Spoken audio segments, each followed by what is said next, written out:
Good afternoon, children. Welcome back to our online session. Today, we are going to start with our new topic 2.6 Chasing the Sea Monster. The lesson Chasing the Sea Monster is a science fiction written by Jules Verne. Jules Verne was a French writer. He is known as the father of science fiction. He wrote about rockets, space, travel, and submarines when such things were unknown. In this passage from his novel 20,000 Leagues Under the Sea, he describes how people on a ship think of the submarine as an animal and try to chase and hunt it. Let's begin the lesson 2.6 Chasing the Sea Monster. Our frigate wanted to go back, but the unearthly animal came at us with a speed double our own. We gasped, more stunned than afraid.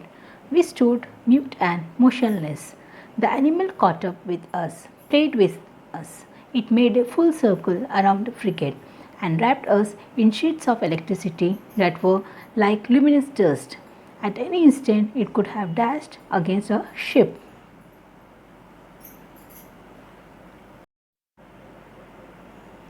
Meanwhile, I was surprised to see that a warship was fleeing, not fighting. I commented on this to Commander Farragut. His face, ordinarily so emotionless, showed great astonishment. Professor Aronnax, he answered me, I don't know what kind of fearsome creature I am up against, and I don't want my frigate running foolish risks in all this darkness. Besides, how should we attack this unknown creature? How should we defend ourselves against it? Let's wait for daylight and then we will play a different role.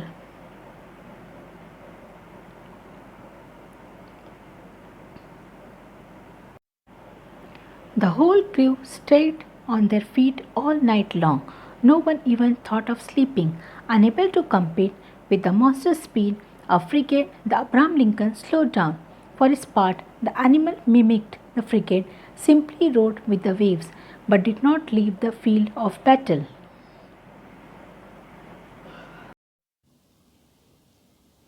The story in this extract is about spotting a mischievous sea monster by the people on a warship.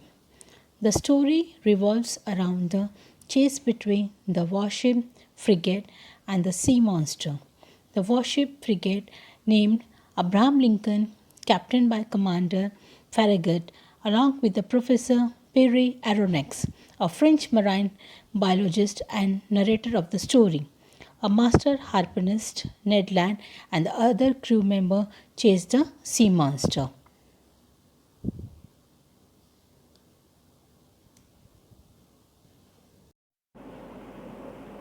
Let's begin the story 2.6 Chasing the Sea Monster. Professor Aronnax narrator story. The cruise frigate. Frigate means small speedy ship used in war. Wanted to go back, but the unearthly animal, unearthly meaning strange animal, came at them with a speed double their own. They gasped. Gasped means to take a sudden louder breath with mouth. More stunned. Stunned means very surprised than afraid. They stood mute and motionless. Motionless means without moving. The animal caught up with them, played with them. It made a full circle around the frigate and wrapped them in sheets of electricity that were like bright dust. At any instant, it could have dashed against their ship. Meanwhile, the Professor Aronnax was surprised to see that their warship was feeling meaning running away, not fighting. He commented on this to Commander Farragut. His face, ordinarily so emotionless, shows great astonishment. Astonishment means surprise. Commander Farragut answered Professor Aronnax that he didn't know what kind of fearsome creature he was up against and didn't want this frigate running foolish risks in all darkness. Besides, how should they attack this unknown creature? How they should defend themselves against it?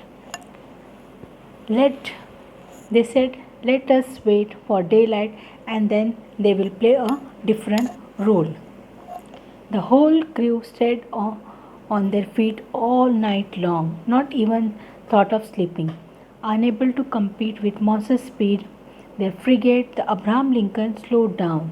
For his part, the animal mimicked the frigate, simply rode with the waves, meaning moved along with the waves, but did not leave the field of battle.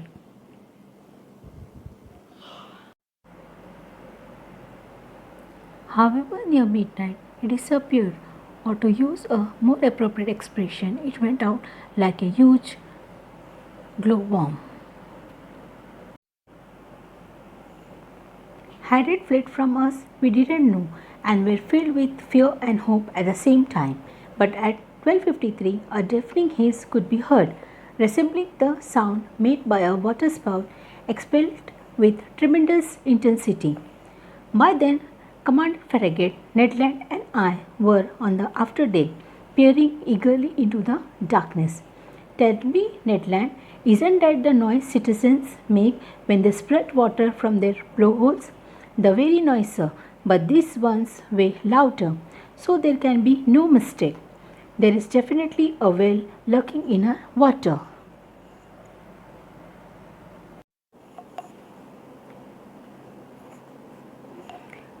At midnight, it disappeared, and something glowworm like an insect, something was shining.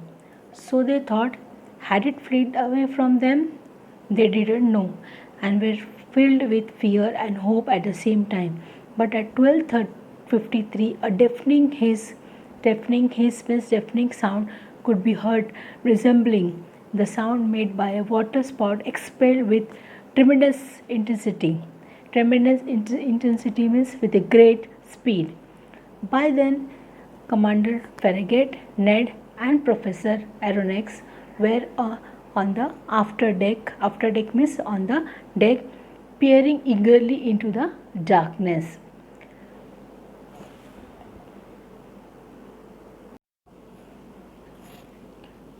Tell me, Ned Land, isn't that the noise citizens make when they spread water from the blowholes? The very noise, sir, but this one's way louder. So there can be no mistake. There's definitely a whale lurking in our water. Here, the Professor Aronnax interrogated Ned Land. Wasn't that noise marine animals make when they gush out of water from their blowholes? In reply, Ned Land said that that was very noise, but this one way was louder. And there can be no mistake, there is definitely a whale hiding in the water.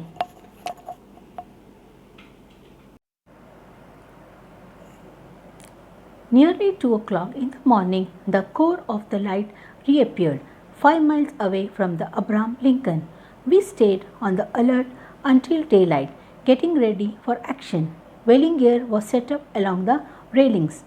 A chief officer loaded the blunderbusses, which can launch harpoons as well as a mile, and long dirk guns with exploding bullets that can wound and kill even the most powerful animals. Ned Land was content to sharpen his harpoon, a dreadful weapon in his hand.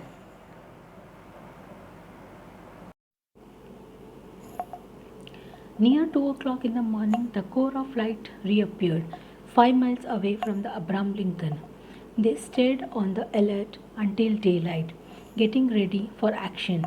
Whale gearing means equipment used to hunt whales, was set up along the railings.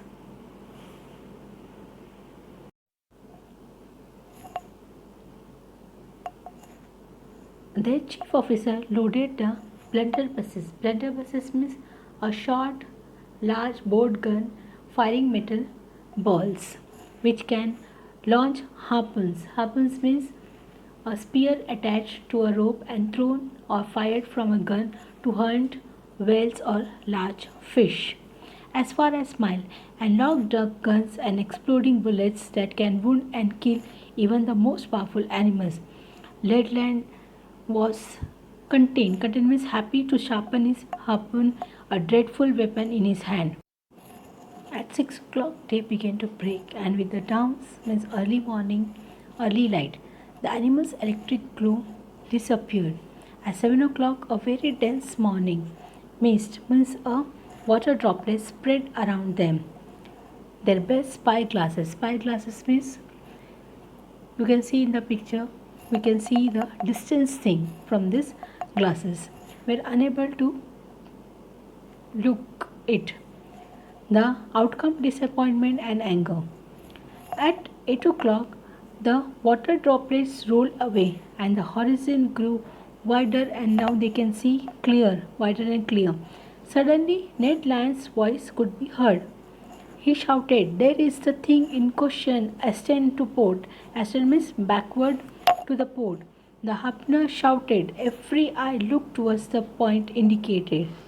There, a mile and a half from the frigate, a long blackish body emerged a meter above the waves. Quivering means shaking violently its tail, and was creating a considerable current. The crew were waiting impatiently for orders from their leader. The latter, after carefully observing the animal, ordered the engineer to sail full steam towards the animal. 3 cheers greeted this order. The hour of battle had sounded. A few moments later, the Abraham Lincoln headed straight for the animal. Unconcerned, the latter, "Let us come nearer." It got up a little speed and kept its distance.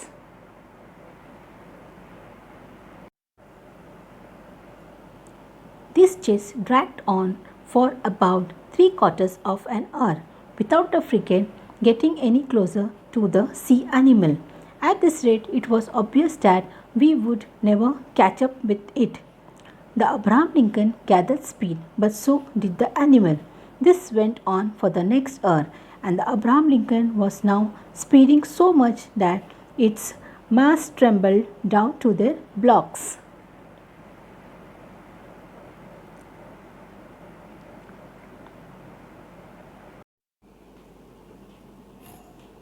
The crew means the members on the ship were waiting impatiently for orders from their leader.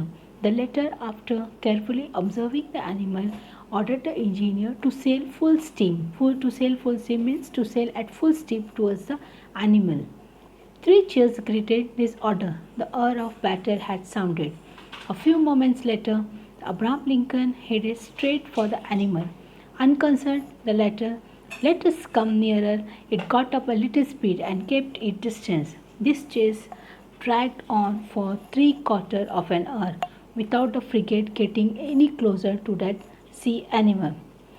At this time, it was obvious that they would never catch up with it.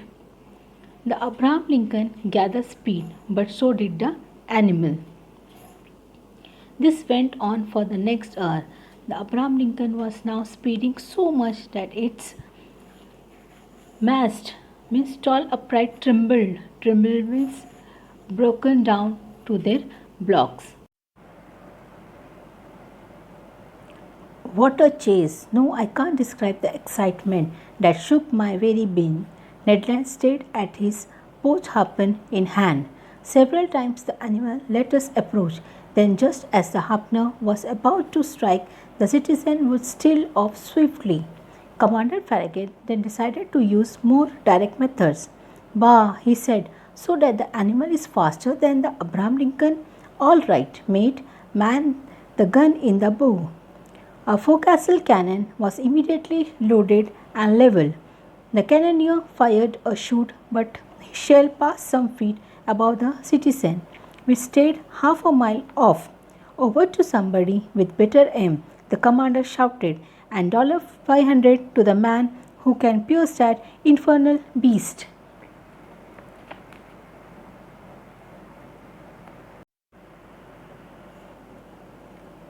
Calm of eye, cool of feature, An old grey bearded gunner, I can see him to this day, approached the cannon, but it in position and took aim for a good while. There was a mighty explosion mingled with cheers from the crew. The shell reached its target. It hit the animal but bounced off. It rounded surface and vanished into the sea 2 miles out.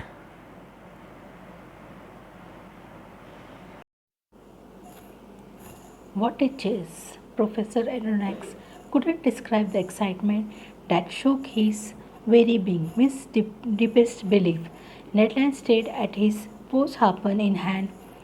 Several times the animal let them approach. Then, just as the harpooner was about to strike the cetacean means a marine animal like a whale, would steal off swiftly, means it moved away from the frigate. Commander Farragut then decided to use more direct method. Commander Farragut, with an expression, he said, "Bah! So that animal is faster than the Abraham Lincoln? All right, mate. Mate means assistant. Man the gun in the bow." Their forecastle cannon means gun, was immediately loaded and leveled. The cannoneer means a person who fired the gun, fired a shot, but his shell passed some feet above the cetacean. Cetacean means marine animal like a whale, which stayed half a mile off.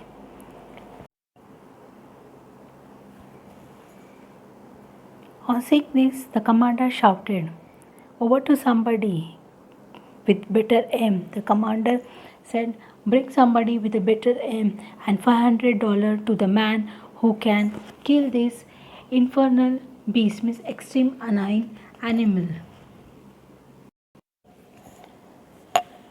Then Professor Aronnax said that he can see a man with a calm of eye, cool of feature, and old grey beard gunner. And they approached the cannon, put it in position, and took aim for a good while. There was a mighty explosion mingled with cheers from the crew. The shell reached its target. It hit the animal but bounced off its rounded surface and vanished into the sea 2 miles out.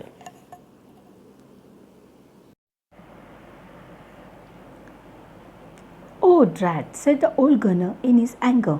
"That monster must be covered with 6-inch armor plate." The hunt was on again. Hour after hour went by without the animal showing the least sign of weariness. However, it must be said that we too struggled on tirelessly. At 10:50 in the evening, that electric light reappeared 3 miles away from the frigate, just as clear and intense as the night before.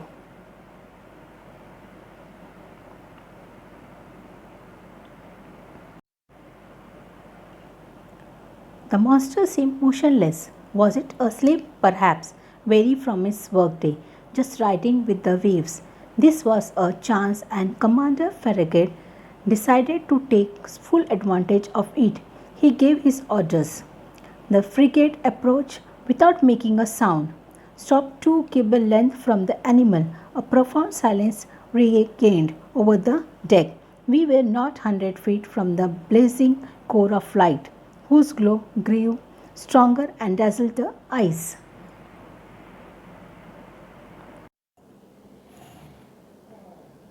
With the expression irritated, "Oh, drat," said the old gunner in his anger. "That monster must be covered with 6-inch armor plate." 6-inch armor plate means protective metal plate. The hunt was on again. Hour after hour went by without the animal showing the least sign of weariness. Weariness means tiredness. However, it must be said that we too struggled on tirelessly. Now at 10:50 in the evening, the electric light again appeared 3 miles away from the frigate, just as clear and like the night before.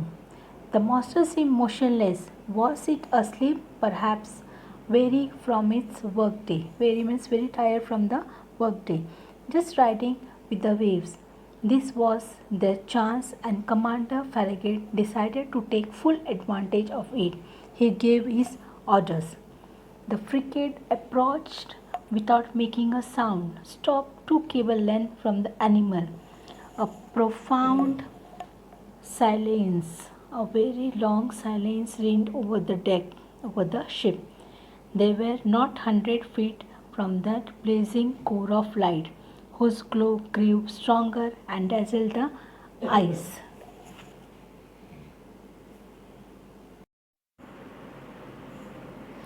Just then, leaning over the forecastle railing, I saw Ned Land below me, brandishing his dreadful harpoon. Barely 20 feet separated him from the motionless animal. All at once his arm shot forward and the harpoon was launched. I heard the weapon make a ringing sound as if it had hit some hard substance. The electric light suddenly went out and 2 enormous waterspouts crashed on the deck of the frigate, racing like torrent from one end of the ship to the other, toppling crewmen, breaking spare masts and yardarms from their lashings. A hideous collision occurred and thrown over the rail with no time to catch hold of it, I was hurled into the sea, adapted from 20,000 Leagues Under the Sea by Jules Verne.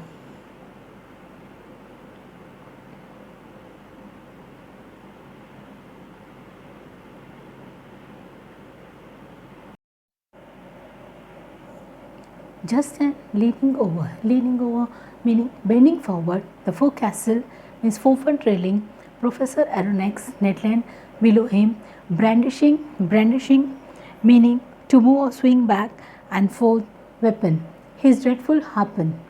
Barely 20 feet separated him from the motionless animal. All at once his arm shot forward and the harpoon was launched. Professor Aronnax heard the weapon make a ringing sound as if it had hit some hard substance.